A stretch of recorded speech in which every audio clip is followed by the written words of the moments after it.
thing I want to say is that I'm making this particular video. It's not that I want people to do violence against animals. Okay, so that is not my idea. That is not the idea of this particular video anyway.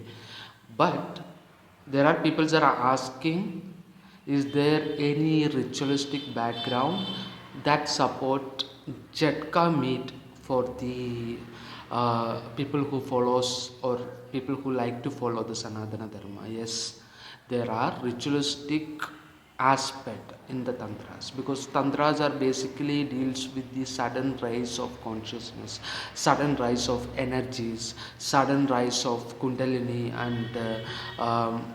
and things like that.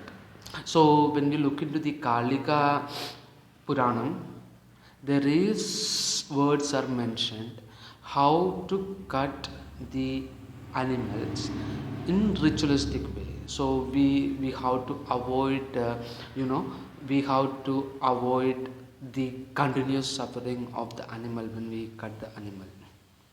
And so it goes in this particular way, like it goes like this: एकप्रहरेण कर्तव्यं पाशुनाशनम् एव हि.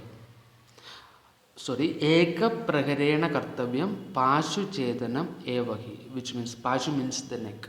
So those kind of kriyas we have to do it very fast. Ekapraharena, just one cut. So this is what jhatka is, and there is ritualistic background that support the jhatka meat in the Sanatana Dharma. That same words is been mentioned in the Rudra Yamala Tantra, Yamala Tantras and Mahanirvana Tantras as well. And there might be different tantric texts that support this particular view as well. So when we come to the halal meat, that is actually cutting the throat and letting the animal to bleed to the death. So this is what happens in the halal meat.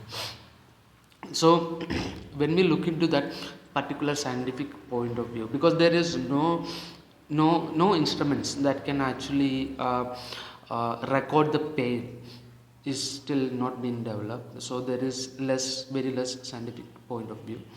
Anyway, when you use the jhatka method to cut the animal become unconscious in very few seconds or milliseconds, so that animal suffering will be less. Whereas the halal cut, it will take more seconds. So which is better, right?